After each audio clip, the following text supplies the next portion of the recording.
பெரிய பெருமாளை விபீஷணனுக்கு கொடுத்த பிறகு ராமருக்கு அயோத்தியாவில் தமது தினசரி ஆராதனைக்கு எந்த தெய்வமும் இல்லை. அப்போது ராமர் தாமே செல்வநாராயணனை பிரதிஷ்டை செய்து வழிபட்டார். அதனால் அந்த மூர்த்தி ராமபிரியன் என அழைக்கப்பட்டார். பின்னர் அயோத்தி அரசகுமாரி துவாரகையில் திருமணம் செய்து கொள்ள ராமபிரியன் சீதனமாக அங்கே சென்றார். துவாரகையில் பலராமர் வழிபட்டதாலும் ராமபிரியன் என்ற நாமம் பொருத்தமாக இருந்தது. கிருஷ்ணா அவதாரம் முடியும் வேளையில் துவாரகை கடலில் மூழ்கவிருந்த போது பலராமர் ராமபிரியனை தெற்கே கொண்டு வந்தார். யாதவாசலத்தில் சிங்கப்பெருமாளை வணங்கி ராமபிரியனை திருநாராயணன் என அங்கே பிரதிஷ்டை செய்தார். பல நூற்றாண்டுகள் கடந்த பின் அந்த கோவில் சிதைந்திருந்தது.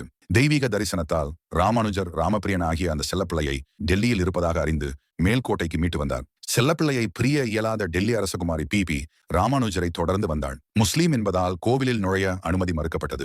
ராமானுஜர் பிபியை கோவிலுக்குள் நுழைய அனுமதி அளிக்குமாறு உத்தரவிட பிபியும் கோவிலுக்குள் சென்று செல்லப்பிள்ளையுடன் ஐக்கியமானாள். திருச்செல்வ நாராயணனின் திருவடிகளில் பிபி நாச்சியாரை ராமானுஜர் பிரதிஷ்டை செய்தார். இந்த நிகழ்வு பக்தியையும் சமத்துவத்தையும் விளக்கும் தருணமாக அமைந்தது.